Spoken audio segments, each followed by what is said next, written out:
Sudah pukul 1:30 WIB, silakan Dokter Ira. Oke, baik. Kita mulai ya. Bismillah.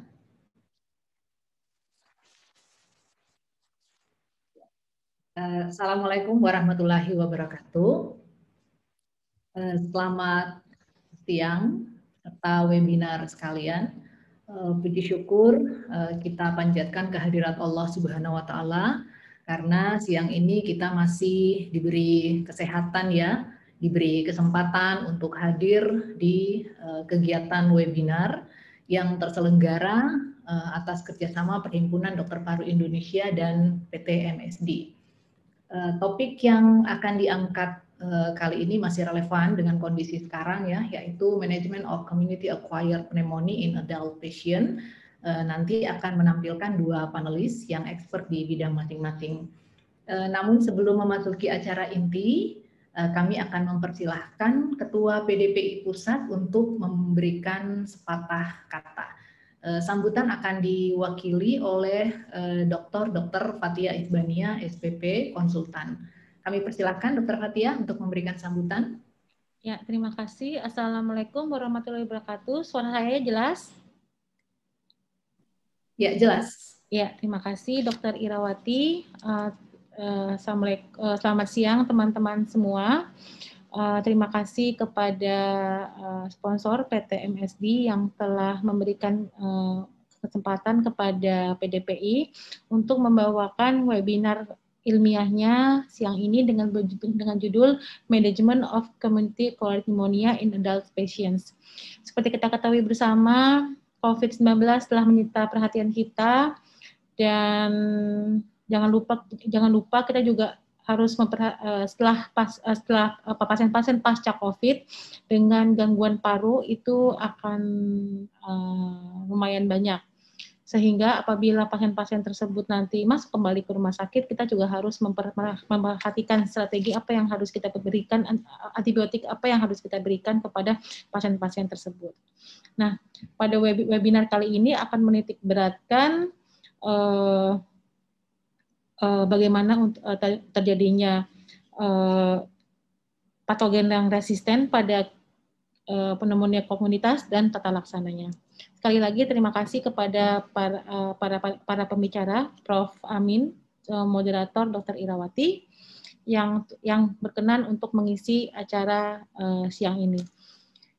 Terima kasih juga kepada para peserta. Mudah-mudahan ilmu yang didapatkan pada siang ini dapat bermanfaat untuk pasien-pasien kita semua. Terima kasih. Assalamualaikum warahmatullahi wabarakatuh. Dengan ini acara dibuka.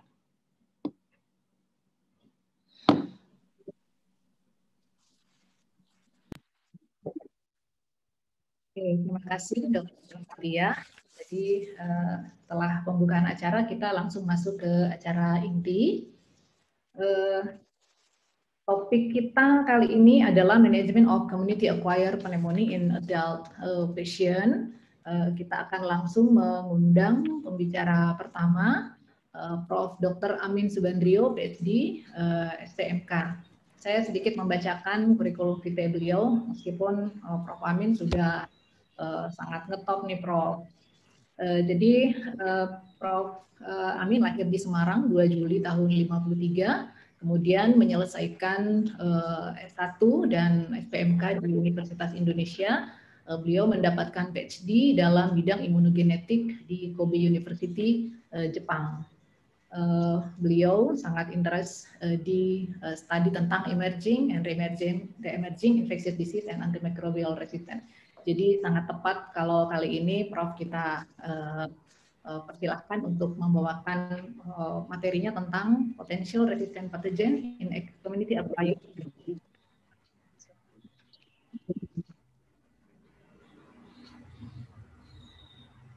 Terima kasih Dr. Irawati dan juga Dr. Fathia yang mewakili PDPI.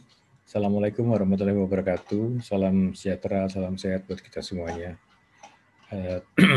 Pertama-tama terima kasih kepada PDPI dan juga MSD yang telah memberi kesempatan saya untuk ikut urun rembuk dalam webinar siang ini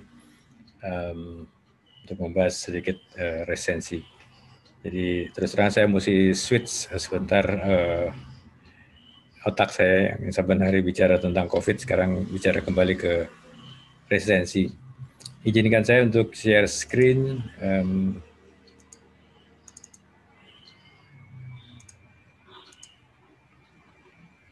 Baik, judul yang diberikan kepada saya aslinya tadinya ESBL, ya, ESBL pathogen in CAP, tapi kemudian belakangan baru saya sadar bahwa yang diminta adalah potential resistant pathogen, tapi mungkin akan sama aja, walaupun nanti diskusi akan lebih banyak ke gram negatif barangkali ya. Oke. Kalau kita cermati perkembangan antibiotika, itu selalu ada kaitannya dengan timbulnya resensi atau munculnya strain-strain yang resisten di beberapa tahun kemudian ya, baik bisa dekat bisa panjang ya. Misalnya di tahun sebelum 1960-an, sebelum ditemukannya ampicillin misalnya, itu gram negatif patogen itu sangat susceptible terhadap golongan-golongan ini. Ya, ampicillin masih jadi jagoan waktu itu. Tapi setelah itu kemudian bermunculanlah berbagai bakteri yang resisten, termasuk dari E. coli. E. coli kemudian menghasilkan beta-lactamase, ya, misalnya yang TEM, ya, Themoneria ataupun yang SHV. Ini mulai bermunculan dan menimbulkan berbagai permasalahan. Dan untuk mengatasi ESBL itu atau beta-lactamase itu kemudian muncullah cephalosporin dan juga fluoroquinolone ya. Itu cephalosporin di tahun 1980-an, kemudian fluoroquinolone 10 tahun kemudian. Tapi bakteri ternyata lebih pintar daripada manusia. Ya, manusia membutuhkan belasan tahun atau puluhan tahun barangkali untuk mengembangkan antibiotika, tapi bakteri itu hanya membutuhkan 1-2 tahun untuk bisa jadi resisten. Nah, kita lihat setelah itu muncullah kuman-kuman lain yang resisten juga, E. coli, Pseudomonas, Klebsiella, ya, dengan berbagai mekanisme menghasilkan enzim beta-lactamase sampai yang menjadi extended spektrum beta-lactamase. Nah, kemudian di tahun 2000-an itu carbapenem mulai muncul ya, berbagai jenis carbapenem bermunculan, dan kita juga amati, kita mengalami ya resistensi bakteri juga bertambah. E. coli, Pseudomonas, Klebsiella, Enterobacter spesies itu banyak menjadi resisten terhadap berbagai antibiotika. Ya. Nah, ini menyebabkan pengobatan menjadi semakin lama semakin mahal karena ya praktis obat-obat baru itu biasanya lebih mahal daripada obat yang lama. Nah, saudara sekalian, kalau kita lihat bagaimana impact-nya ya, antara munculnya kuman-kuman yang resisten tadi dengan keberhasilan terapi ya. Kita lihat dari ini tentu data dari laporan dari luar negeri ya, kita lihat ya kurang lebih 10% dari orang-orang yang dirawat itu mengalami komplikasi Ya, komplikasi itu biasanya dikaitkan dengan hospital acquired infection. Tapi kita juga mengalami bahkan di rumah sakit kita terinfeksi dengan bakteri, orang-orang yang terinfeksi dengan bakteri community acquired pneumonia (CAP) ya. Jadi tidak hanya HP yang mengancam tapi CAP. Dan dalam beberapa kasus community acquired bakteria itu lebih mematikan ya. Misalnya ini menyimpang sedikit MRSA misalnya, community acquired MRSA itu menghasilkan toksin yang lebih mematikan daripada hospital acquired MRSA. Nah, di sini kita tambah serius lagi problemnya karena 75% dari infeksi-infeksi di rumah sakit itu ternyata disebabkan oleh mikroba yang sudah resisten terhadap first line antimicrobial. Ya. Kita kan kalau mengikuti guidelines, mengikuti pedoman penggunaan antibiotika, kita disarankan menggunakan first line dulu, kecuali kalau kasusnya sudah sangat berat tentunya. Ya. Nah, dari pengamatan di berbagai rumah sakit, berbagai setting, ya kita sudah tahu bahwa ini dengan meningkatnya resensi pasti morbidity dan mortality akan meningkat, selain juga cost perawatan. Nah, dari sudut mikrobiologi kita mengamati bahwa peningkatan resen itu dikontribusikan oleh berbagai faktor, di antaranya adalah yang paling menonjol adalah ESBL producing Enterobacteriaceae, kemudian Carbapenem resistant Enterobacteriaceae, MDR Pseudomonas aeruginosa, dan juga MDR Acinetobacter baumannii. Ini kuman-kuman ini ya, Acinetobacter, Pseudomonas, Enterobacteriaceae, ini termasuk yang paling sering diisolasi di laboratorium ya, terkait dengan berbagai jenis infeksi, mulai dari CAP, HP, kemudian UTI, KOT, macam-macam. Ya. Nah, tentu kita harus mencari upaya nih untuk mendapatkan solusinya. Dari guideline ITSA, mungkin saya perlu dikoreksi, mungkin nggak tahu ini guideline saya masih terbaru apa yang sudah lebih baru lagi. Ya. Kelompok yang paling menonjol ya kalau dikaitkan dengan gram negatif resistance itu adalah, tadi sudah saya singgung sebelumnya, ESBL, tapi ini wabil khusus Enterobacteriales ya. Jadi Enterobacteriales itu punya kesempatan untuk bikin ESBL itu lebih besar ya, extended spectrum beta lactamase. Kemudian juga bermunculan Carbapenem resistant Enterobacteriales. Ini juga semakin sering, nanti kita lihat di belakang ada beberapa contohnya. Dan juga ini tidak kalah pentingnya terutama di hospital setting, Pseudomonas aeruginosa yang susah diterapi, ya, yang kita sebut sebagai DTR, Pseudomonas aeruginosa, ya, difficult to treat, resistant Pseudomonas aeruginosa, dan juga beberapa turunannya seperti misalnya Stenotrophomonas maltophilia misalnya, itu juga kan kelompoknya dulunya dianggap Pseudomonas juga, tapi sekarang sudah dipisahkan. Itu juga kalau infeksi itu susah sekali di terapi. Nah,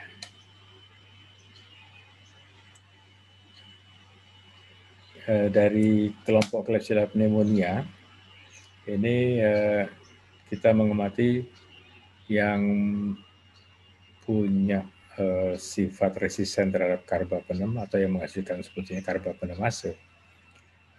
Ini semakin banyak juga ya, seringkali kita sebut sebagai KPC ya, Klebsiella producing carbapenemase. Ya. Ini ternyata dia punya faktor-faktor atau ada faktor di belakang itu yang menyebabkan munculnya KPC tadi ya, Klebsiella pneumonia yang resisten terhadap karbapenem. Ya. Dari berbagai laporan disebutkan penggunaan fluorokinolon itu juga menyebabkan munculnya karbapenem resisten Klebsiella pneumonia. Atau penggunaan karbapenem sebelumnya. Ya. Walaupun ini tidak terlalu signifikan angkanya ya, tapi dari beberapa pengamatan ya diketahui ada fenomena seperti itu. Ya. Dan tentunya perawatan di ICU ini akan lebih meningkatkan risiko terjadinya kuman-kuman yang resisten, termasuk itu KPC tadi. Ya. Dan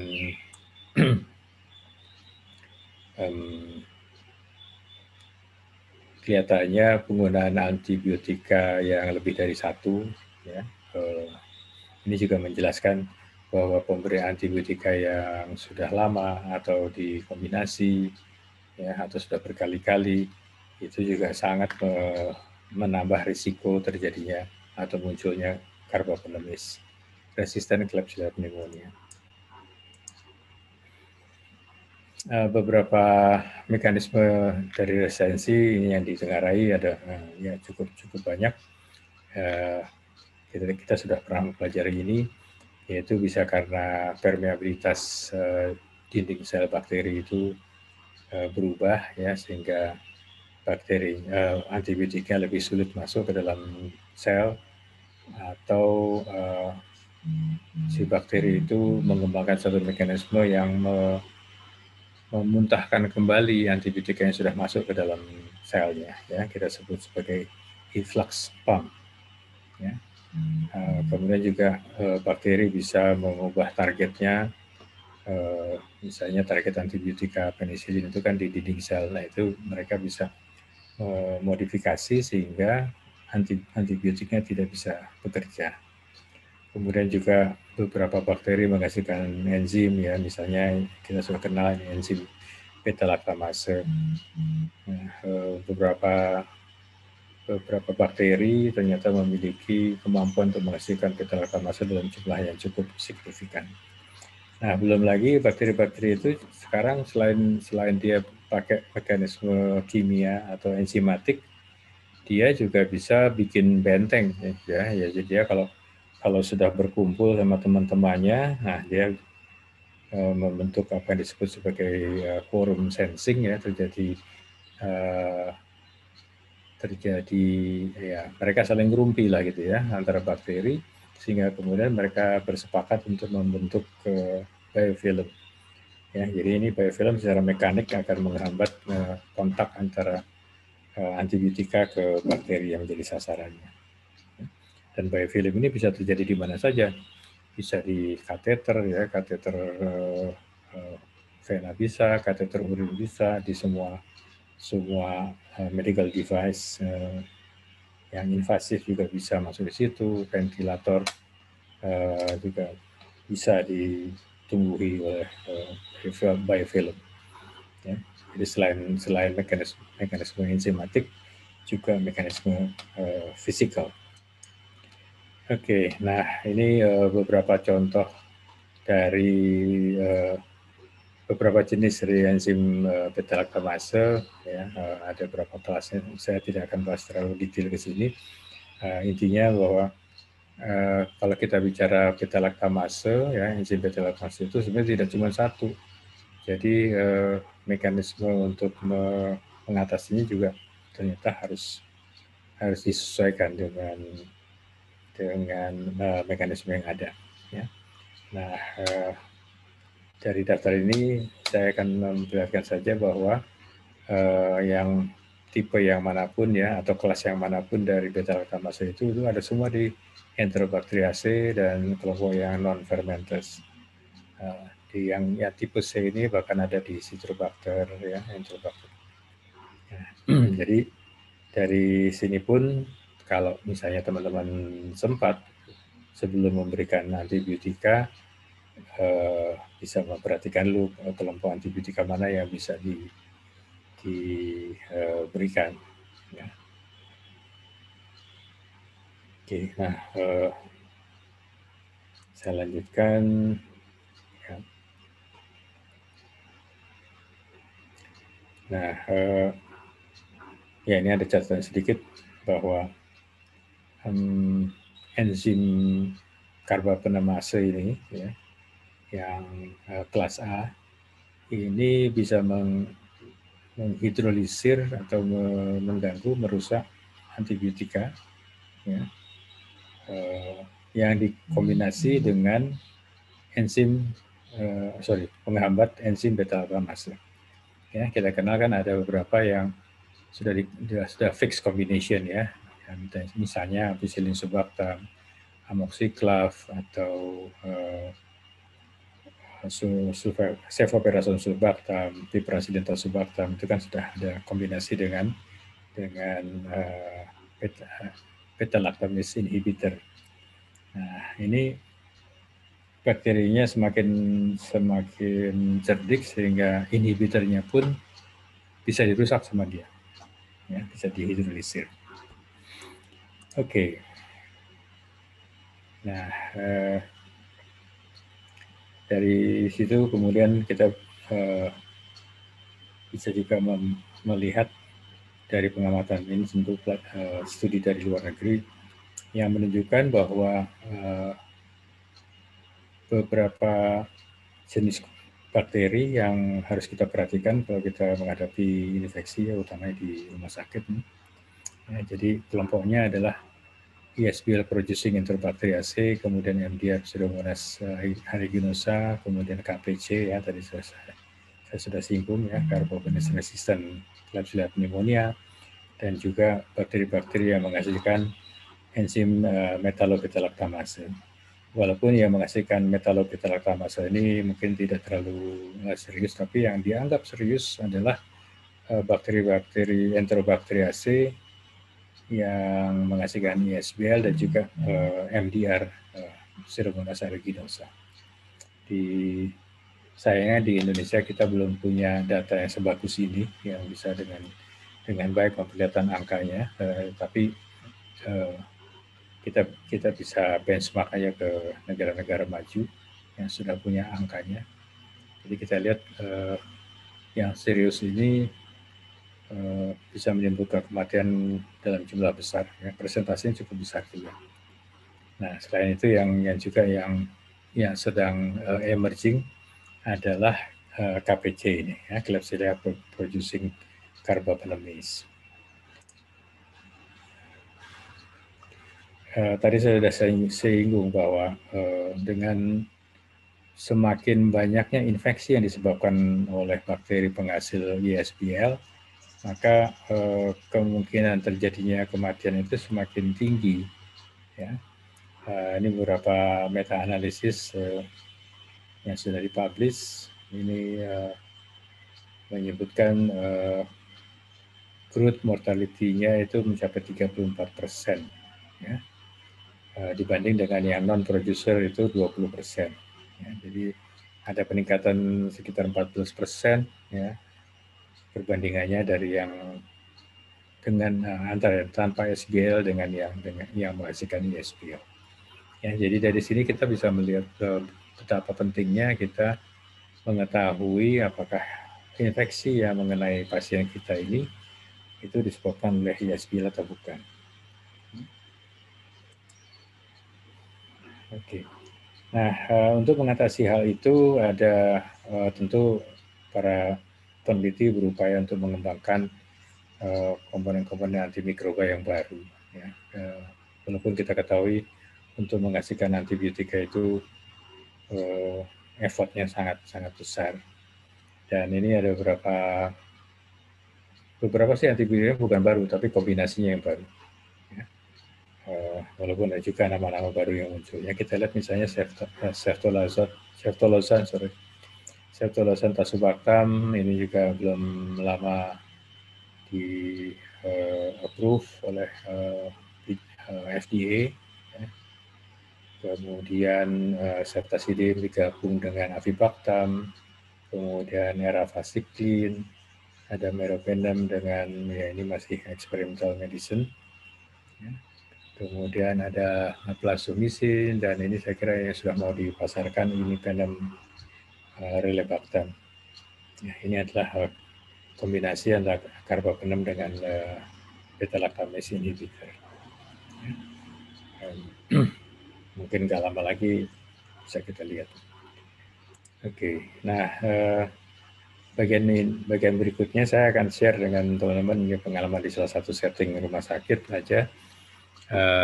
Ya datanya mungkin tidak baru sekali, ya, kira-kira 3 tahun yang lalu. Kalau kita lihat di sini, ini saya hanya menampilkan yang kuman gram negatifnya saja. Susceptibility-nya terhadap beberapa jenis antibiotika. Ya. Yang biru ini mewakili Klebsiella pneumonia, yang orange adalah Pseudomonas aeruginosa, dan yang abu-abu ini adalah E. faecalis. Ya. Jadi kita lihat ada perbedaan susceptibility dari berbagai jenis antibiotika ini. Ini para kondisi ini mesti nggak ada di sini. Nah, kita lihat di sini. Ya tentu kalau polymyxin masih bagus ya. Ini linezolid mestinya nggak ada di sini, tidak ada di sini. Karena ini gram negatif jadi tidak dipakai ini. Beberapa antibiotika masih menunjukkan potensi yang bagus ya terhadap E. faecalis misalnya, ya, yang abu-abu ini. Ya. Tapi Klebsiella pneumonia ya sangat fluktuatif ya. Ada beberapa di antaranya sudah di bawah 60%, ya. Bahkan hampir seluruhnya di bawah 70%. Ya. Ini kelompok antibiotik yang lainnya. Ya. Ada amikacin, ada cefepime, ya. Kemudian ceftazidime, ciprofloxacin, ya, doripenem, ertapenem, gentamicin, dan imipenem. Ya. Sekali lagi kalau di sini Klebsiella pneumonia ya masih sebagian besar sih masih orang bilang masih oke punya gitu ya, masih susceptible terhadap sebagian besar carbapenem dan juga aminoglycoside. Ya. Tapi kalau kita lihat di antibiotika yang kelompok lain sudah ada di bawahnya. Kita lihat di setting yang lainnya, ini tahun 2018. Ini isolatnya adalah sputum non-ICU. Saya nggak sempat memisahkan mana yang CAP, mana yang HP ya. Tapi ini adalah isolat sputum dari yang non-ICU, nanti kita lihat yang di ICU. Ini adalah antibiotiknya dari amikacin, cefepime, cefotaxime, ceftazidime, ceftriaxone, ciprofloxacin, doripenem, ertapenem, gentamicin, imipenem, levo, ya, meropenem, tigacycline, tobramycin, cotrimoxazole, dan cefoperazone sulbactam. Ini urutannya memang tidak dikelompokkan per grup, tetapi berdasarkan tadinya sih alfabetik. Tapi kemudian ya saya sempat geser-geser jadinya agak berubah. Tapi oke lah kita lihat misalnya kelompok carbapenem ya, ada doripenem, ada ertapenem, ada imipenem, meropenem. Ya. Antibiotika kumannya yang dipelajari yang diperhatikan sini ini karena yang angkanya cukup signifikan hanya 3 bakteri ini, Acinetobacter, Klebsiella pneumonia, dan Pseudomonas aeruginosa. Ya. Jadi kita bisa membandingkan pola kepekaan dari masing-masing kuman ini terhadap berbagai antibiotika. Ya. Kita lihat aja ada satu yang terhadap carbapenem ya. Doripenem, ertapenem, imipenem, dan meropenem. Ya. Kita lihat susceptibility-nya juga sangat bervariasi.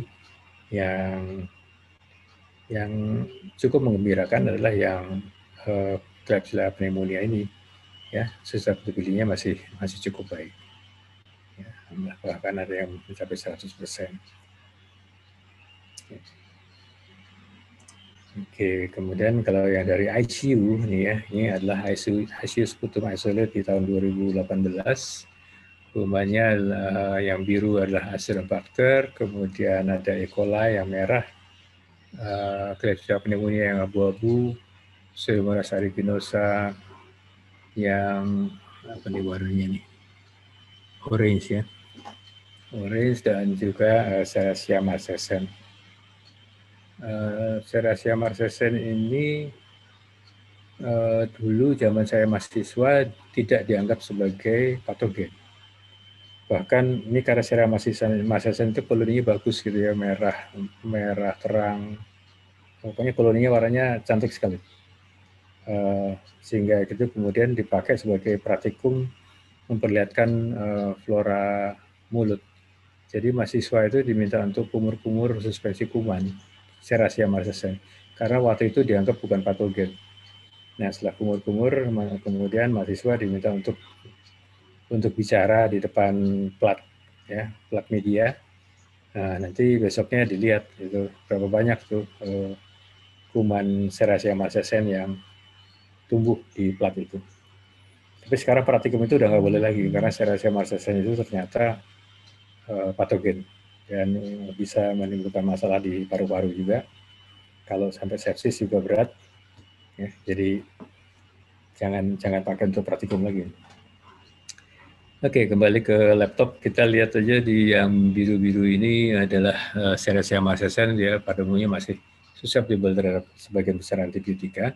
Tapi kalau kita lihat misalnya Klebsiella pneumonia, ya, kita ingat yang tadi 2017 Klebsiella pneumonia masih bagus-bagus ya. Tapi di tahun 2018 gambarannya agak berbeda. Ya. Kita lihat beberapa isolat ini sudah mulai menurun susceptibility-nya ya, bahkan ada di bawah 70%. Ini tentu satu situasi yang cukup mengkhawatirkan. Tentu situasi yang berbeda mungkin terjadi di setting yang berbeda. Ya, jadi di rumah sakit tempat teman-teman bekerja mungkin tidak seperti ini. Ya. Nah, E. coli masih bagus ya. E. coli, Acinetobacter yang biru tua ya. Ini juga sudah banyak yang resisten. Ini adalah ICU sputum isolate di tahun 2018. Nah, khusus kemudian saya coba pisahkan yang ESBL producing ya di tahun 2018. Karena jumlahnya kecil, jadi saya gabungkan antara yang ICU dengan yang non-ICU. Ini ada dua kuman. Yang biru adalah E. coli, yang orange ini adalah Klebsiella pneumonia. Ya. Jadi sepanjang tahun ini kelihatan naik turun. Tapi kalau kita lihat secara rata-rata, sekitar 30 sampai 40% ya, 30%-an untuk yang Klebsiella pneumonia. Kalau E. coli sudah sekitar 40%, 40-50% ini mengandung ESBL. Ya. Jadi cukup sering kita menemukan ESBL di laboratorium. Nah, bagaimana dengan KPC? KPC sekali lagi adalah Klebsiella pneumonia yang menghasilkan enzim karbapenemase. Otomatis dia resisten terhadap karbapenem dan ya semua karbapenem. Ya. Maaf ini bulan Agustus saya nggak tahu kenapa kok datanya hilang. Nah, tapi kita lihat sini KPC ini di awal tahun walaupun jumlahnya sedikit ya, ini cuma 2 naik 3, nah, tapi fluktuasi. Tapi setiap bulan kita menemukan adanya KPC. Ya. Tapi sekali lagi tidak terlalu sering, ya, hanya muncul secara sporadik. Oke, nah di tahun 2019 kami juga sudah punya data walaupun hanya setengah tahun ya, karena yang separuh lagi belum sempat diolah, udah keburu COVID ya, tahun 2020. Jadi saya baru punya data Januari sampai Juni 2019. Kumannya sekali lagi hanya 3 ini, Klebsiella, Pseudomonas aeruginosa, dan Acinetobacter baumannii. Kalau yang biru, Klebsiella pneumonia kelihatannya masih rata-rata masih cukup baik ya, di atas 80%. Ya, beberapa memang agak di bawah presentasinya. Tapi kalau kita cermati satu-satu ini, misalnya dari penem, ertapenem, imipenem, meropenem, ya, rata-rata masih Klebsiella itu masih bagus susceptibility-nya.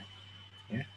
Yang Pseudomonas beberapa masih tinggi, tapi banyak juga yang sudah di bawah. Acinetobacter baumannii juga gitu. Ini biasanya termasuk yang banyak yang resisten juga. Nah, di tahun 2019 ini juga saya mencoba melihat kuman-kuman yang MDR ya, multi drug resistant ya, jadi mulai dari ESBL, MRSA ya, ESBL E. coli, ESBL Klebsiella pneumonia, dan juga Acinetobacter yang multi resistant. Nah, kita lihat dari dalam 6 bulan ini ya, kalau yang biru ini adalah E. coli. Ya. Walaupun ini terjadi penurunan ya, dari 21 turun jadi beberapa belas, tapi tetap dia dominan ya, artinya di atas 10%-an. Yang Klebsiella pneumonia dengan Acinetobacter masih sama seperti yang sebelumnya, masih di bawah 5 ya, masih di bawah 10 lah gitu ya. Rata-rata sih cuma 1-2 aja munculnya. Ini 6 bulan pertama. Nah, itu beberapa contoh data yang ada di rumah sakit. Message terakhir adalah bahwa kita sudah tahu semuanya tentu bahwa dengan adanya resensi, maka morbiditas dan mortalitas pasti akan naik. Dan juga tentu cost-nya. Dan kita juga mengamati bahwa gram negatif infection itu ditemukan baik pada yang hospital acquired maupun yang community acquired. Jadi kalau dulu orang mengira bahwa kalau community acquired itu lebih banyak yang gram positif, ini tidak. Gram negatif juga cukup banyak ya menyebabkan community infection. Nah, dari situ kita sepakat bahwa sebenarnya pengendalian infeksi itu tidak bisa dipisahkan ya, dari upaya kita untuk mengendalikan resensi.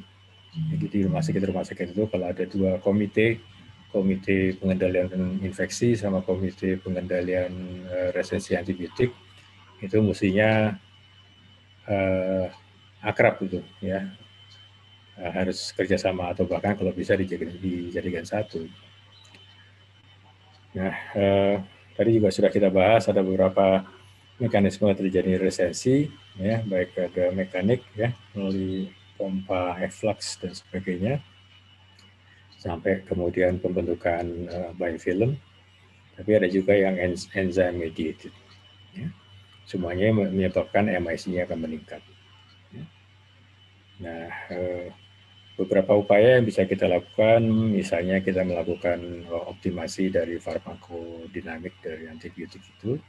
Oleh karena itu kita mesti paham betul setiap antibiotik itu PKPD-nya gimana ya, farmakokinetik, farmakodinamiknya gimana. Karena kita bisa mensiasati bakteri-bakteri yang mulai jadi resisten atau mensiasati bagaimana mencegah jangan sampai terjadi resistensi. Oke, nah ketika kita harus memberikan antibiotika secara empirik, ya, kita harus punya patokan ini. Ya. Satu, kita melihat tentu severity dari pasiennya, dan yang kedua adalah kemungkinan sumber infeksi di mana kan. Jadi kalau kita menerima pasien sepsis, kita harus tahu persis sumbernya di mana. Apakah itu urosepsis ataukah dia sepsisnya karena infeksi di paru-paru atau di tempat lain. Karena source of infection itu akan memandu kita antibiotika mana yang paling layak diberikan. Nah, untuk memilih antibiotik itu ada dua lagi yang harus kita cermati. Ya, yang pertama adalah apakah dia pernah mendapatkan terapi antibiotika 30 hari sebelumnya, ada yang bilang hampir 90 hari ya. Dan juga dia pernah mengalami infeksi apa saja. Ya, kalau diketahui ya, misalnya dia pernah mengalami infeksi gram positif misalnya, yang kecil juga harus kita perhatikan apakah dia pernah bisulan terus dikasih antibiotika atau pernah abses dikasih antibiotika. Nah, itu semuanya harus menjadi bahan pertimbangan antibiotika empirik apa saja yang harus kita beri. Ya, tentunya ini pemberiannya harus didahului dengan pengambilan sampel ya yang appropriate supaya kita bisa tahu sebetulnya mikroba apa yang ada di situ, antibiotika apa yang susceptible, sehingga kita bisa memberikan antibiotika yang definitif. Ya, nah, ini adalah upaya-upaya kita untuk melakukan optimasi paparan terhadap antimikroba. Ya. Pertama, kita harus mengantisipasi impact yang terjadi pada host yang ketika terpapar oleh antibiotika. Jadi apakah ada kemungkinan clearance-nya akan bertambah, ya, ataukah volume distribution-nya juga meningkat pada pasien-pasien sepsis berat dengan udema, ya, maka kita harus pertimbangkan volume distribusinya akan meningkat, ya, sehingga tentu penghitungan kadar antibiotikanya juga harus disesuaikan. Ya. Karena pasti berat badannya juga meningkat, jumlah cairan di dalam tubuhnya juga meningkat. Kemudian kita mesti tahu kalau bisa nih MIC dari target patogennya.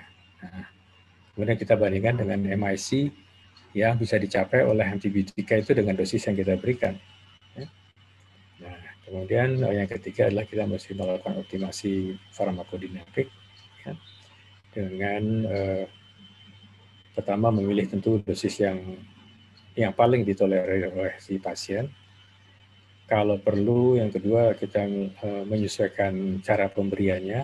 Misalnya yang tadinya diberikan bolus, itu kita berikan dalam infus yang lebih panjang. Misalnya bolusnya hanya 3 jam, kita bisa lanjutkan ke 4 jam sampai 6 jam. Ini tentu untuk antibiotika yang golongan bukan concentration dependent, tapi time dependent.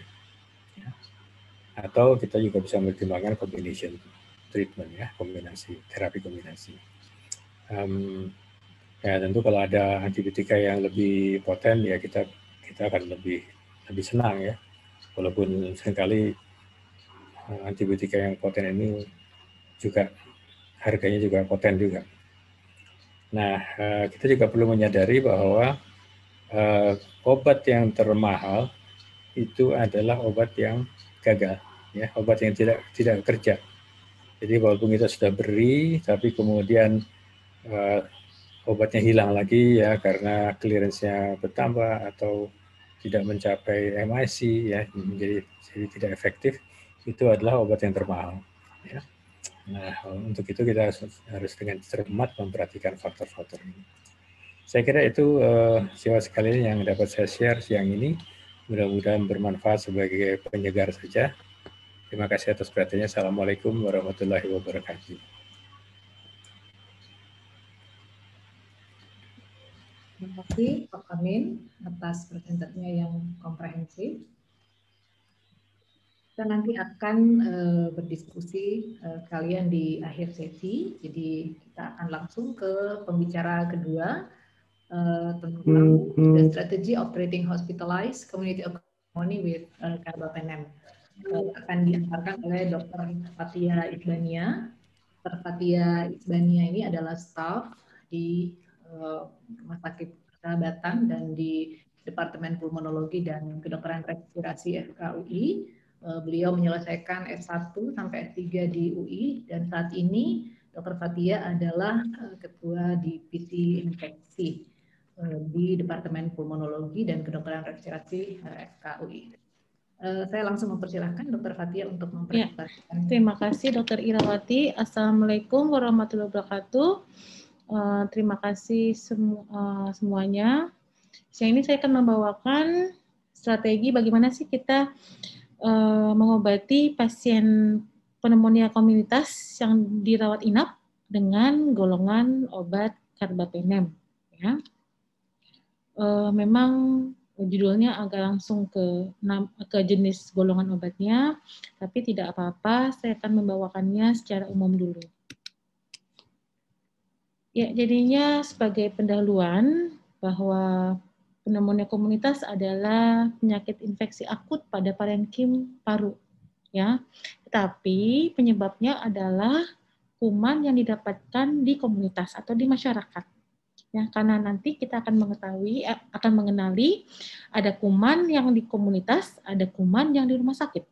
Ya, dan pneumonia komunitas ini didiagnosis diberikan waktu 48 jam setelah masuk dari rumah sakit. Jadinya kalau lebih dari 48 jam terjadi pneumonia itu sudah termasuk pneumonia hospital. Insidensnya di Amerika dan di Eropa memang agak tinggi. Untuk yang sekarang ini kan mungkin agak tertutup oleh kasus COVID, jadinya belum keluar angka-angkanya. Kalau di Indonesia sendiri, pneumonia ini menjadi penyebab kematian nomor 1 untuk penyakit infeksi di rumah sakit. Ya. Insidens atau kejadian pneumonia ini akan meningkat sesuai dengan usia. Dan salah satu faktor risikonya untuk terjadi pneumonia komunitas adalah komorbid, ya. Dan komorbid itu akan mempengaruhi patogen patogen yang menjadi penyebabnya. Ya. Sangat penting untuk mendiagnosis dan tata laksana pneumonia ini, karena kalau pengobatannya tidak sesuai, maka prognosis pasiennya akan buruk, ya. Dan sehingga pengobatan yang sesuai atau appropriate akan menurunkan morbiditas dan mortalitas.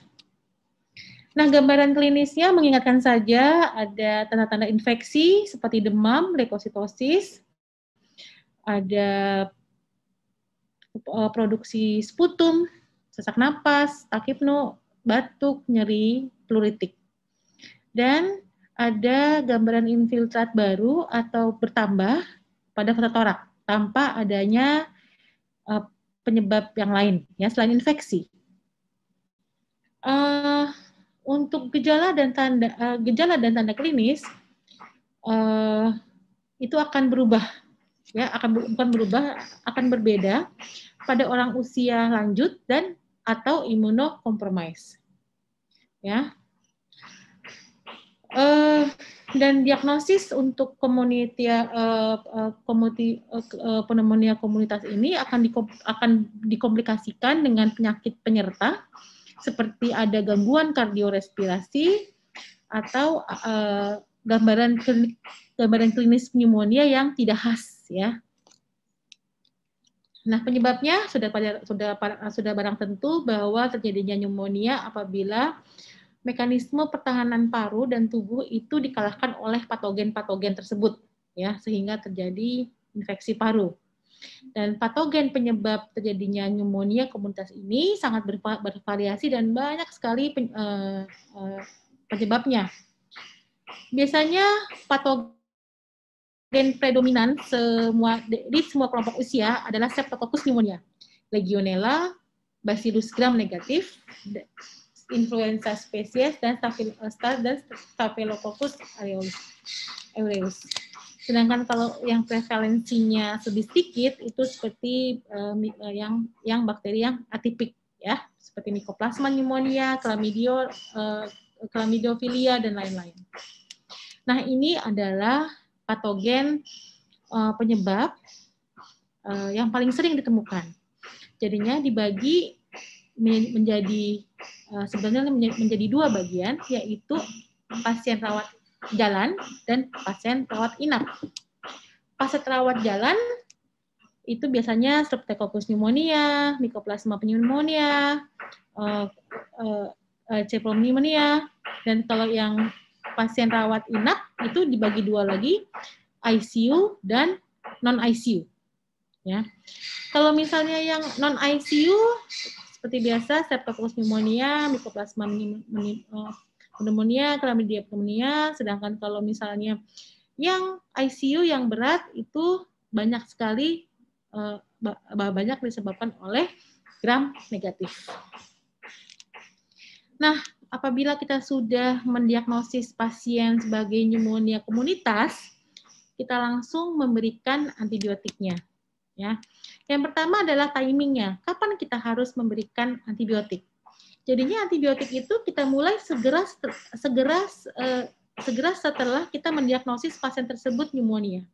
Ya, paling lama 4 jam dari diagnosis. Bahkan kalau pasiennya jadi shock sepsis, kita harus berikan antibiotik dalam waktu 1 jam. Kenapa? Karena sudah banyak penelitian yang menyatakan bahwa pemberian secara dengan dini dapat meningkatkan survival dan mengurangi mortalitas. Ya. Sedangkan sebaliknya, kalau misalnya kita menunda-nunda pemberian antibiotik pada pasien yang sakitnya sangat berat, yang serius, maka prognosisnya akan buruk. Lalu yang kedua, kita harus memperhatikan rutenya. Sudah barang tentu pasien yang dirawat inap, kita berikan obat secara intravena. Ya, karena mungkin terjadi gangguan absorpsi pada gastrointestinal, ya, pada pasien-pasien yang berat sehingga tidak bisa mendapatkan obat oral. Jangan lupa kita harus memperhatikan switch terapi apabila nanti pasiennya sudah stabil, ya, dan kita pertimbangkan untuk pulang. Pada saat switch terapi atau kita memberikan antibiotik dari awal, kita juga harus untuk switch terapi kita memperhatikan bioavailabilitas, kita memberikan antibiotik oral yang sama kekuatannya seperti fluoroquinolone, macrolide atau doxycycline. Nah, bagaimana sih strategi kita dalam memilih regimen antibiotik untuk secara empiris? Ya, karena kalau misalnya menunggu patogen penyebabnya agak lama, ya, kecuali memang kita nanti sudah memiliki alat PCR langsung untuk mengetahui bakteri virus atau bakteri penyebab. Ya, yang kita lihat pada terapi empirik adalah kemungkinan patogen, the most likely patogen. Lalu sudah dibuktikan dalam penelitian sebelumnya efikasinya baik. Kita juga harus yang ketiga adalah faktor risiko untuk terjadinya resistensi antimikroba. Nah, ini yang paling penting, ya, adanya komorbid. Karena komorbid itu mempengaruhi kemungkinan patogen penyebab dan faktor risiko untuk terjadinya kegagalan pengobatan.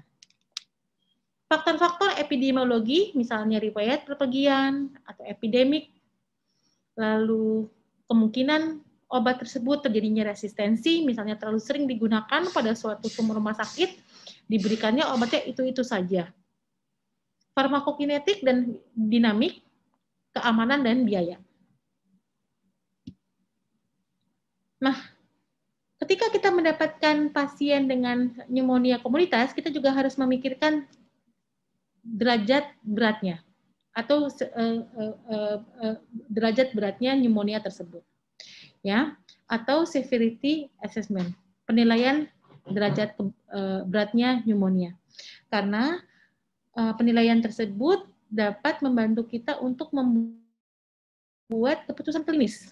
Apakah dia akan dirawat di rumah sakit apa tidak, diobati dengan outpatient atau inpatient, pengobatannya oral atau IV, dan level of monitoring. Jadinya kalau misalnya pasiennya berat dengan sepsis, otomatis kita akan monitor lebih sering lagi, atau kita letakkan pasien tersebut di perawatan intensif. Lalu, sebagai penilaian klinis yang rutin, karena dengan kita mengetahui derajat keparahan pneumonia komunitas merupakan prognostisi yang buruk untuk pada penyakit tersebut. Kadang-kadang kita sebagai dokter kadang bersifat overestimate atau underestimate, ya, lebih atau kurang. Nah, dengan adanya scoring sistem yang derajat keparahan dari pneumonia komunitas juga memberitahukan kepada kita mengenai prognostik pasien, karena pasien akan dilakukan stratifikasi atau penderajatan risiko pneumonia. Diperlukan suatu penilaian tools atau alat yang akurat untuk memprediksi outcome-nya, hasilnya, pasiennya di mana dirawat, dan sebenarnya yang enaknya adalah mudah untuk dilakukan untuk penilaian sehari-hari. Dan penilaian tersebut, penilaian derajat keparahan tersebut memang seharusnya memperhatikan komorbid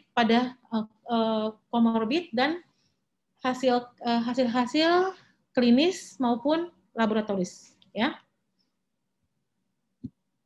Nah, saya hanya memberitahukan dua saja, yaitu Pneumonia Severity Index dan Curve 65.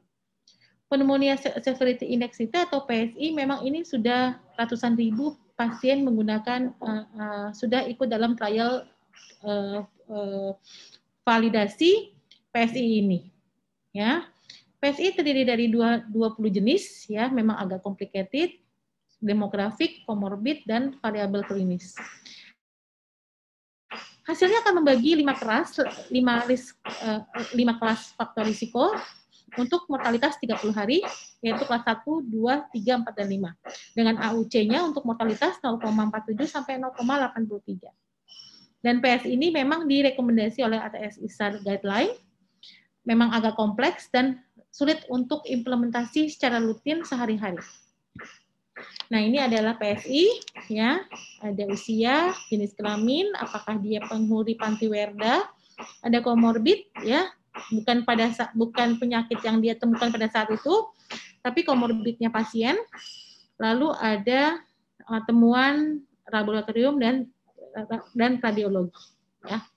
Jadinya PSI ini memang sebaiknya digunakan pada vaskes yang agak komplit, ya. Nah, ini adalah skornya dan mortalitas 30 harinya, ya, skor 1, 2, 3, dan presentasi mortalitasnya. Nah, yang kedua adalah dengan menggunakan Curve 65, kita menggunakan hanya 5 saja, kalau tadi PSI ada 20, ini hanya 5 saja, dengan 3 kategori risiko. Cukup bagus, hasilnya sedang dan bagus untuk indeks pembeda dalam hal memprediksi mortalitas 30 hari. Mudah diingat dan mudah untuk dihitung, ya, seperti ini. Hanya untuk melihat confusion, kebingungan, ya, penurunan mental, urea, respiratory frekuensi napas lebih dari 30 menit, dan tekanan darah sistolik kurang dari 90, diastolik kurang dari 60, dan usia 65 tahun. Kalau misalnya skornya 1, 2, 3, ya, maka minimal 3 tambah dengan usia 1, 3 dan 4 ini sudah dimasukkan grup 3 atau mortalitasnya tinggi. Begitu juga kalau dia skornya 0 atau cuma 1, dia adalah grup 1 yang mortalitasnya rendah. Nah, kalau disimpulkan, bagaimana pengobatan strategi pengobatan untuk pneumonia komunitas? Jadinya yang pertama kita sebaiknya membuat diagnosis yang benar dulu. Benarkah pasien ini dengan pneumonia komunitas? 2, kita lihat pasiennya. Apakah pasien dari populasi dengan resiko tinggi? Ya, karena ini juga akan berhubungan dengan derajat keparahan penyakit. Lalu yang ketiga, kita memberikan pengobatan yang sesuai. Dan yang terakhir adalah cost benefit yang nanti akan dihubungkan dengan outcome-nya. Nah, ini adalah faktor risiko untuk beberapa mikroorganisme yang spesifik, ya. Kita lihat kalau misalnya untuk yang di paru, misalnya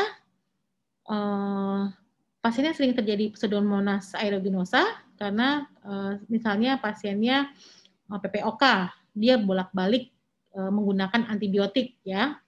Sering sekali dia menggunakan antibiotik ya. Atau pasiennya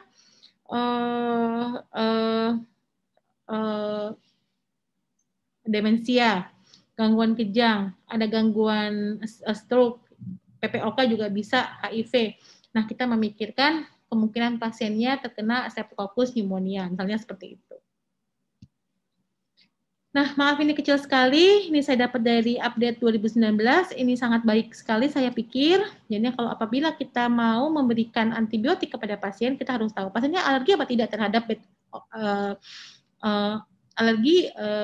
terhadap beta-laktam apa tidak, ya. Misalnya dia udah pernah alergi terhadap penisilin, cefalosporin atau carbapenem. Ya atau tidak, pasien kita lihat apakah dia ada faktor risiko untuk terjadinya MRSA atau Pseudomonas. Jadinya untuk guideline ITSA 2019 atau ITSA 2019 itu langsung yang dilihat seperti ini. Apakah apakah pasien ada risiko untuk MRSA dan Pseudomonas? Ya, MRSA faktor risikonya seperti dia shock sepsis, dia menggunakan ventilator, ada klaster gram positif, ya, diketahui pernah MRSA sebelumnya, penggunaan antibiotik. Kalau misalnya Pseudomonas, misalnya dia juga pernah menggunakan antibiotik dalam waktu 3 bulan sebelumnya, ada gangguan abnormalitas struktur seperti bronkiektasis atau PPOK eksasperasi yang terus-terusan dia yang sering kambuh. Kalau misalnya dia memiliki faktor risiko untuk Pseudomonas dan MRSA, maka diberikannya anti-MRSA agen, obat anti-MRSA ditambah dengan anti-Pseudomonas. Nah, atau pasiennya memiliki faktor risiko anti-Pseudomonas saja atau anti-MRSA saja. Kalau misalnya dia tidak ada faktor risiko untuk anti-MRSA atau Pseudomonas, maka pilihannya ada dua, apakah kita akan memberikan regimen yang mengandung macrolide atau fluoroquinolone saja, ya. Nah, kita masuk ke moderate dan severe CAP. Karena kalau pneumonia ringan, pasien bisa rawat jalan. Tapi kalau sudah moderate atau sedang sampai berat, maka pasiennya sebaiknya dirawat inap. Apalagi kalau berat. Apa sih pneumonia komunitas berat itu? Apabila dia menggunakan terapi suportif dalam lingkungan yang intensif. Maksudnya pasiennya memang harus diperhatikan. Kenapa? Kalau dengan severe CAP, dia memiliki mortalitas yang sangat tinggi. Lebih dari 90% kematian akibat pneumonia berat, terutama pada pasien yang usia lanjut di atas 70 tahun.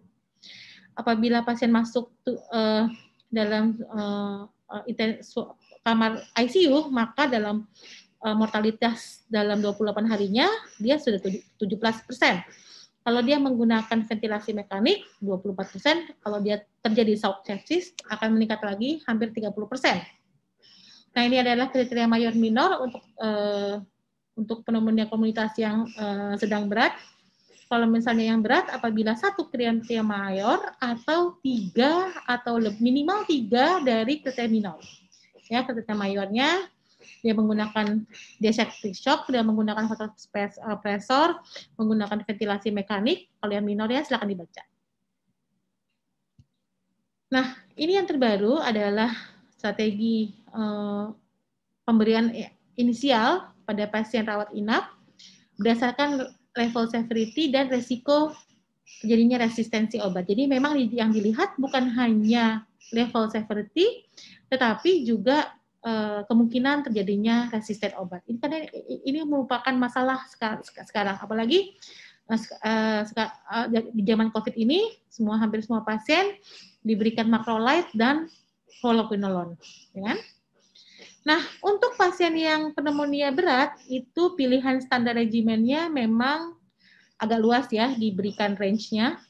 Ada pilihan beta-laktam dan macrolide, atau beta-laktam dengan fluoroquinolone. Nah, tugas kita lah pada para klinisi untuk menentukan beta-laktam mana yang akan diberikan pada pasien dengan pneumonia berat ini.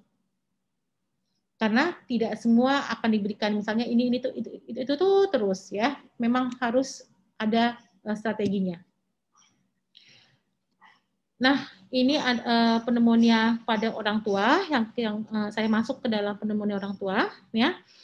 Karena pneumonia pada orang tua itu sering yang berat. Apa yang dimaksud dengan orang tua ya, usia lanjut, yaitu pasien di atas usia 65 tahun. Kenapa? Karena ya itu tadi saya bilang, dia resiko terjadinya mortalitasnya cukup rendah. Kenapa? Karena terjadi gangguan imunologi. Pada orang yang lanjut usia sudah terjadi penurunan respon imun adaptif maupun innate respon, sehingga resiko untuk terjadinya infeksi, penyakit infeksi itu sangat tinggi. Contohnya pneumonia. Jadinya kalau pada orang tua kena pneumonia itu mortalitasnya cukup tinggi. Ya, dan menjadi masalah dalam diagnosis dan tata laksana. Nah, ini kenapa orang tua itu bermasalah kalau terkena pneumonia, kenapa dia bisa seperti itu? Ya karena efek dari penuaannya tersebut, ya. Ada efek di sel bronkoepitel, alveolarnya, sel endotel, makrofagnya, dan fibrosisnya. Yang nanti akan berdampak ke fungsi parunya. Nah, bagaimana tata laksana pneumonia komunitas pada orang tua? Ya memang harus kita berikan obat yang sesuai sedini mungkin, ya. Dan sampai saat ini memang pemberian antibiotik pada orang tua belum tidak ada yang spesifik, jadinya memang hampir sama dengan guideline yang sebelumnya, ya. Oke. Nah, jadinya memang antibiotik yang diberikan kita harus perhatikan usianya, karena kenapa? Pada orang tua sudah terjadi penurunan tolerabilitas, metabolisme, dan ekskresi. Jangan lupa pada orang lanjut usia memiliki morbiditas yang banyak, penyakit yang banyak, multimorbidity, kelemahan, dan polifarmasi. Yang paling banyak pneumonia pada orang tua disebabkan oleh Streptococcus pneumonia. Jangan lupa pada orang tua sering terjadi pneumonia aspirasi karena terjadi gangguan neurologis seperti stroke, gangguan kesadaran, ya, kejang atau overdosis obat. Nah, jadinya saya tekankan kembali bahwa pemberian antibiotik secara empiris yang tepat dapat menurunkan mortalitas, ya. Apabila kalau kita menunda atau antibiotik inisialnya kurang tepat, maka mortalitasnya juga meningkat. Kalau misalnya kita memberikannya dengan tepat dan secara dini, maka mortalitasnya akan baik, ya. Nah, ini saya ambil dari guideline tata laksana pengobatan secara empiris di Spanyol, ya, itu dibagi 3, ya.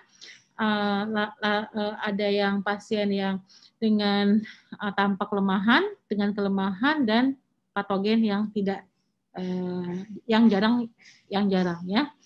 Jadinya memang Spanyol memang sudah membuat guideline ini. Nah, bagaimana dengan pengobatan? Tadi topik saya adalah carbapenem. Carbapenem kita tahu ada golongan 1, 2, dan ada yang 3 juga. Saya akan membicarakan mengenai mertapenem. Sebetulnya yang kita tahu selama ini adalah meropenem, imipenem, dorapenem. Ini kita melupakan nih, apa sih ertapenem itu.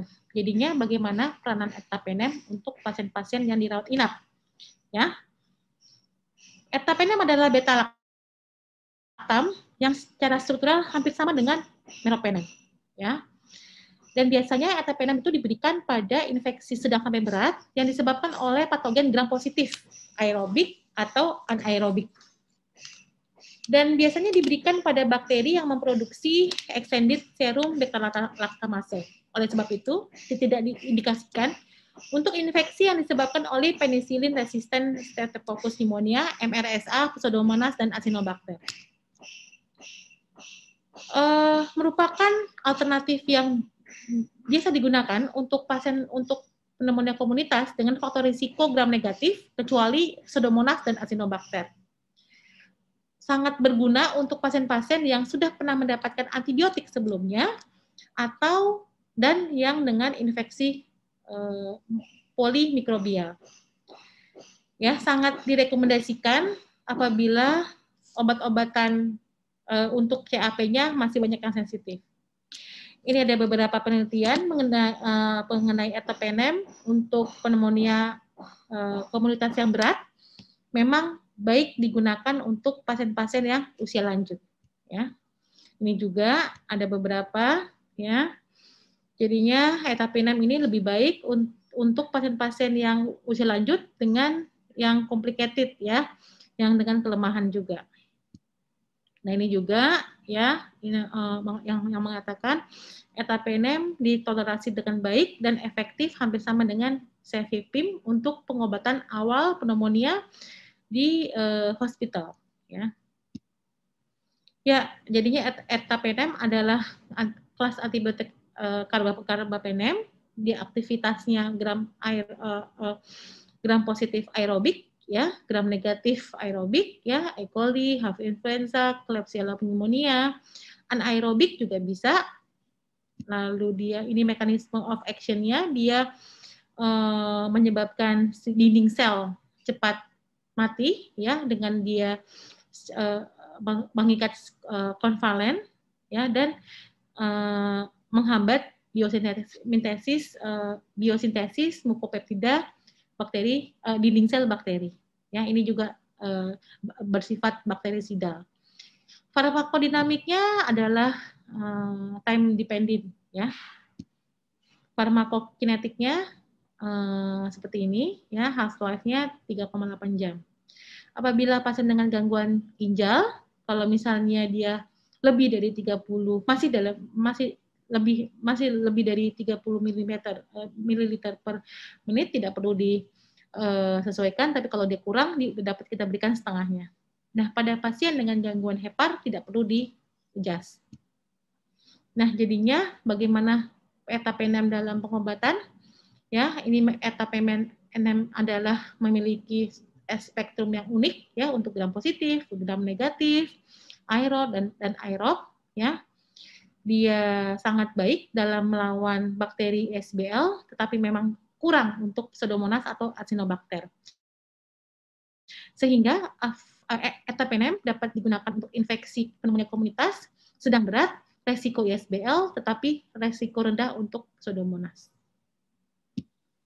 Nah, ini tadi saya katakan bahwa ada karbapenem golongan grup 1, grup 2, grup 3 memang belum ada, ya.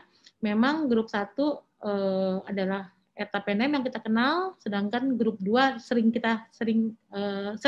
gunakan grup 2, langsung loncat ke grup 2, kita melupakan grup 1, ya. Nah, ini, ya, jadinya memang ertapenem sebaiknya harus kita pikirkan sebelum kita langsung loncat ke grup 2, ya, bahwa grup ertapenem grup 1 itu bagus untuk pasien-pasien yang dengan ISBL, ya, sehingga cocok untuk pasien pneumonia infeksi yang didapatkan dari komunitas. Ya, jadinya ini, ya, merupakan ertapenem merupakan alternatif beta-laktam untuk pasien-pasien yang dirawat inap dengan faktor risiko gram negatif selain Pseudomonas. Nah, saya pernah juga baca bahwa ertapenem bisa menjadi pilihan deeskalasi, ya, apabila awalnya kita memberikan pasien, kan kita sering berikan meropenem kalau misalnya pasiennya berat, lalu kita langsung eskalasi dengan obat lainnya. Ternyata dengan kita melakukan deeskalasi dengan ertapenem itu cure rate-nya lebih baik, ya, daripada langsung loncat ke bawahnya. Ini juga bahwa ertapenem dapat diberikan secara double, ya, sebagai dengan karbapenem yang lainnya apabila pada kasus-kasus Klebsiella pneumonia yang karbapenem yang sudah resisten terhadap karbapenem. Jadinya tetap bisa kita berikan tapi double, ya, dengan ertapenem. Ya, sebagai kesimpulan memang kita harus memperhatikan pemberian antibiotik harus kita mulai dalam 4 jam pertama pasien datang ke rumah sakit. kita memberikan antibiotik yang secara adekuat untuk mengurangi morbilitas dan mortalitas, dan pemberian antibiotik empirik sebaiknya memang meliputi bakteri patogen yang tipikal dan atipikal. Dan ertapenem bisa kita berikan sebagai alternatif pemberian beta-laktam pada pasien yang dirawat inap dengan faktor risiko gram negatif tanpa faktor risiko Pseudomonas aeruginosa. Ya, terima kasih. Assalamualaikum warahmatullahi wabarakatuh. Terima kasih Dr. Fathia untuk presentasinya. Di kolom chat kami mendapat beberapa pertanyaan. Untuk sesi pertama ini saya mengambil masing-masing 2 pertanyaan dulu untuk para panelis. Yang pertama untuk Prof. Amin, ini pertanyaan Prof. dari Dr. Eriska Rifani dari FK UNER. Jadi merujuk guideline ITSA 2021 terkait terapi MDR gram negatif bakteri infection, di mana salah satu faktor yang dipertimbangkan dalam penggunaan novel antibiotik compound adalah penentuan mekanisme resistensi karbapenemase producer. Jadi kelas ABD atau non-karbapenemase producer. Pertanyaannya Prof. di sini yang pertama, bagaimana praktek penegakan diagnosis isolate karbapenem resisten di lab mikrobiologi FKUI? Apakah uji karbapenemase producer dilakukan secara rutin? Kemudian pertanyaan kedua, apakah prosedur uji sinergi antibiotik, misalnya ceftazidime avibactam dan aztreonam, juga dilakukan untuk menentukan terapi pada kasus dengan pilihan antibiotik tunggal yang terbatas, misalnya pada tipe gram negatif bakteria kelas B. Nah, ini kemudian saya mengambil pertanyaan juga untuk Dr. Fathia. Biasanya pasien elderly banyak dengan penyakit penyerta, termasuk penyakit jantung dan paru yang merupakan faktor risiko untuk infeksi bakteri pneumococcus resisten penicillin atau gram negatif. Apakah pada pasien ini tidak dapat diberikan terapi empirik erbapenem atau dapat langsung diberikan karbapenem golongan kedua? Ya, itu dulu Dok. Silakan Prof. Amin untuk menjawab pertanyaan pertama. Terima kasih. Secara rutin pengujian karbapenemase maupun uji sinergi tadi kalau di laboratorium rutin itu tidak dilakukan, ya. Mungkin di beberapa lab ada yang melakukan, tapi itu membutuhkan waktu yang agak lebih lama atau kecuali dengan permintaan khusus, ya. Jadi tidak rutin dilakukan. Apa yang dilakukan lazimnya di laboratorium ketika ingin mengetahui apakah Klebsiella pneumonia misalnya dia menghasilkan karbapenemase, ya kita lihat aja pola resensinya, ya, terhadap baik karbapenem maupun doripenem, ertapenem dan imipenem. Tapi biasanya salah satu aja yang bisa kita lihat sebagai indikator. Kalau misalnya meropenem resisten, kita harus mencurigai, ya. Jadi istilahnya dilakukan prediksi aja, jadi tidak sampai dibuktikan dengan uji karbapenemase dan sebagainya, ya. Itu akan diperkuat juga kalau memperhatikan polarisasi terhadap antibiotika yang lain, karena biasanya kalau karbapenemase jika dia akan menghasilkan atau menyebabkan resisten terhadap antibiotika golongan beta-laktam yang lainnya, ya. Dan itu satu mengenai karbapenem. Mengenai uji sinergi itu juga kalau dengan permintaan tentu lab-lab mikrobiologi bisa melakukan, tapi sekali lagi tidak rutin, ya, tidak rutin dilakukan uji sinergi. Terima kasih. Terima kasih Prof. Kita ke Dr. Fathia.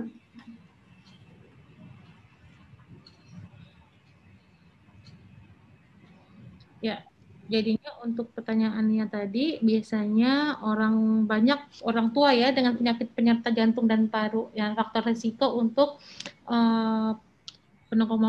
pneumokokus ya. Jadinya memang saya setuju ya. Jadi kalau pasien dengan usia lanjut itu memang pasien dengan gangguan struktur paru itu memang merupakan faktor risiko untuk terjadinya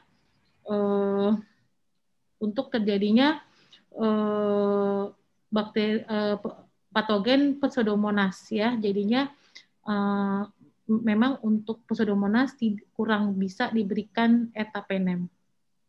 Tapi kalau misalnya dia tidak memiliki faktor risiko untuk terjadinya Pseudomonas, seperti tidak ada gangguan paru, itu tidak apa-apa. Jadinya faktor risiko untuk terjadinya Pseudomonas itu, misalnya selain pemberian antibiotik dalam 3 bulan terakhir, ada PPOK exacerbasi yang sering kambuh dengan penggunaan kortikoid atau antibiotik ya, dan memang sudah diketahui terjadinya kolonisasi Pseudomonas sebelumnya. Oleh sebab itu pada pasien PPOK kita memang harus mengedukasi pasien kita supaya tidak sering-sering untuk menggunakan antibiotik, dikit-dikit sesak dikit menggunakan antibiotik, sesak dikit menggunakan antibiotik, karena ini merupakan faktor risiko untuk terjadinya patogen Pseudomonas yang akan nanti menyulitkan kita dokternya untuk memilih antibiotik selanjutnya. Seperti itu, Dok. Baik, ini masih lanjut untuk Dr. Fathia ya, pertanyaannya dari Dr. Diki. Mengapa ertapenem tidak direkomendasikan untuk Pseudomonas, sedangkan meropenem berdasarkan guideline ATS 2019 direkomendasikan, padahal meropenem dan ertapenem memiliki struktur kimiawi yang mirip dan dari golongan yang sama, yaitu karbapenem. Kemudian yang kedua lagi nih Dr. Fathia lagi, ini mengenai efek samping neurotoksik pada ertapenem. Di jurnal saya membaca bahwa ertapenem bisa menyebabkan efek samping neurotoksik, walaupun dikatakan bahwa hal ini jarang terjadi. Namun bisa menjadi perhatian khusus bagi kita bahwa ketika memberi terapi ertapenem pada pasien CAP, hal-hal apa saja yang harus kita monitoring untuk mencegah efek samping yang tidak diinginkan tersebut. Silakan Dr. Fei. Ya, jadinya ertapenem ini memang hampir sama dengan meropenem, tetapi tidak seperti meropenem yang memang sudah disempurnakan, dia bisa untuk Pseudomonas ya. Untuk ertapenem sendiri, dia adalah grup yang pertama yang waktu tidak diindikasikan untuk Pseudomonas. Ya, karena mungkin ada perbedaan molekulnya, salah satunya di molekul 1,1 beta metil grup di kelompok tersebut, 1,1 beta metil grupnya. Jadinya memang tidak memiliki aktivitas atau kurang aktivitas terhadap Pseudomonasnya. Lalu ya efek samping pada penggunaan ertapenem ini memang yang dilaporkan dalam penggunaan ertapenem itu yang paling sering adalah nyeri pada tempat injeksi ya. Kadang-kadang sakit kepala, mual, diare. Sedangkan kalau misalnya yang terjadi gangguan efek samping ke neurologis, itu memang efek samping yang jarang terjadi. Ya, seperti itu. Memang bisa terjadi tapi jarang. Seperti fluoroquinolone. Lebih sering pemberian gangguan mental, mental health, perubahan status mental pada dengan pemberian fluoroquinolone dibandingkan dengan ertapenem ini. Seperti itu, Dok. Baik, Dr. Fei, terima kasih. Kita masih ada waktu. Ini ada pertanyaan lagi untuk Prof. Amin. Tadi dikatakan bahwa salah satu konsiderasi dalam treatment antibiotik empirik itu adalah organisme dan antibiotik yang susceptible. Datanya dalam 6 bulan terakhir, Prof. Apakah ada pertimbangan kenapa mengambil waktu 6 bulan terakhir, Prof? Ini untuk Prof. Amin. Kemudian untuk Dr. Fathia, izin menanyakan untuk pasien CAP dengan gangguan ginjal, apakah meropenem baiknya diberikan dengan dosis penyesuaian 500 mg per 8 jam atau 1 gram per 12 jam? Ya, terima kasih. Ya, jadi intinya sebetulnya yang lebih penting kita harus melihat antibiotika apa saja yang pernah dikonsumsi oleh yang bersangkutan itu sebetulnya sampai dengan 90 hari sebelumnya. Ya, karena itu akan mempengaruhi flora, ya, flora di tubuh kita, baik flora di usus maupun flora di kulit dan juga beberapa bagian tubuh lain. Nah, jadi kita mesti tahu antibiotika apa saja yang pernah dikonsumsi, kemudian juga infeksi apa yang dialami, artinya kenapa dia pakai antibiotik itu sebelumnya. Nah, itu akan juga memberi pertimbangan kemungkinan adanya flare up ya, dari infeksi yang sebelumnya. Kalau misalnya kita mengetahui infeksinya di tempat yang sama. Misalnya, dia mendapat antibiotik itu karena mengalami UTI. Ya. Nah, kalau kita tidak eksplor, mungkin hanya diceritakan, oh ya, saya minum misalnya obat A yang dikasih oleh dokter. Ya. Banyak pasien yang tidak tahu, tapi sekarang pasien banyak yang pinter-pinter, dia tahu antibiotiknya apa. Nah, kita mesti tahu si antibiotik itu diberikan karena ada infeksi kronis misalnya di urinary tract atau ada infeksi kronis tempat lain. Ya. Nah, dalam beberapa situasi di mana pasien misalnya memiliki komorbid atau memiliki penurunan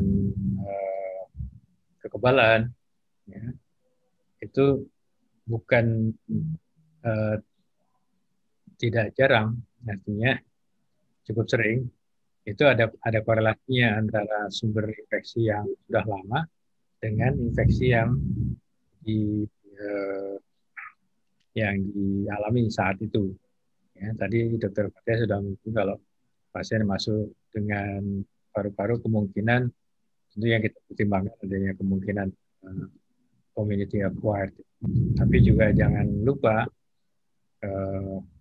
bakteri-bakteri yang sudah lama ada di tubuh pasien itu, ya, pada suatu ketika dia akan bisa melalui berbagai cara, apakah itu limfogen atau hematogen, dia masuk ke jaringan lain dan menyebabkan permasalahan. Jadi intinya itu, Dr. Wirawati. Terima kasih, Prof. Kita ke Dr. Fei yang pertanyaan terakhir. Ya, jadinya memang untuk obat-obat golongan karbapenem untuk pasien-pasien dengan gangguan ginjal, kita lihat dulu kreatinin clearance-nya, clearance kreatininnya. Apabila dia masih di atas 30, maka tidak perlu penyesuaian. Tapi kalau dia berat, misalnya dia kurang dari 30 ml per menit, atau penyakit ginjal gagal ginjal terminal, kreatinin clearance-nya kurang dari 10 ml, maka dapat diberikan dosis paruhnya yaitu 500 mg per hari. Nah, kalau misalnya etapenem juga diberikan setengah dosisnya, tapi dapat diberikan etapenem itu dosisnya 150 mg setelah dalam 6 jam sebelum hemodialisis. Seperti itu. Baik, terima kasih atas jawaban dari para panelis. Saya kira cukup padat tadi ini dari penanya, namun sayangnya kita dibatasi oleh waktu. Mungkin sebelum menutup, saya akan menggarisbawahi beberapa poin penting dari topik kita tadi. Yang pertama bahwa intervensi dini dengan terapi empirik yang adekuat itu penting untuk menurunkan mortality dan morbidity pasien pneumonia. Kemudian saya juga merimain bahwa ertapenem ini adalah satu-satunya karbapenem golongan 1 ya, jadi berbeda dengan meropenem yaitu karbapenem golongan 2, di mana ertapenem ini merupakan alternatif yang acceptable beta-lactam untuk hospitalized patient dengan risk factor untuk infeksi patogen gram negatif selain Pseudomonas aeruginosa. Ini juga ditujukan bagi kasus CAP dengan patogen suspek atau confirm non-Pseudomonas, serta bisa digunakan pada pasien pneumonia dengan usia tua. Dan di slide terakhir Dr. Fathia juga tadi kita lihat bahwa ertapenem juga bisa dijadikan terapi kombinasi karbapenem, ertapenem plus meropenem pada kasus di mana terapi kombinasi diperlukan. Ya, jadi dengan selesainya pertanyaan terakhir tadi, maka sesi webinar kita hari ini selesai. Saya mengucapkan banyak terima kasih atas partisipasi dari teman-teman peserta webinar tadi. Juga hormat dan terima kasih kami untuk para pembicara, Prof. Amin. Terima kasih sudah meluangkan waktu, Prof. Hari ini. Dr. Fathia juga, terima kasih di tengah-tengah kesibukan. Terima kasih, Dr. Ira. Saya mengucapkan terima kasih untuk PDPI, PT MSD, kemudian panitia yang membantu untuk terselenggaranya webinar ini. Semoga bisa menambah wawasan kita semua dalam penanganan pneumonia. Sekian, Assalamualaikum warahmatullahi wabarakatuh. Terima kasih Dr. Ira, Prof. Terima kasih MSD. Terima kasih Dr. Terima kasih. Terima Dr. kasih Irawati Prof. Iya. dan teman sekalian. Terima kasih semua. Selalu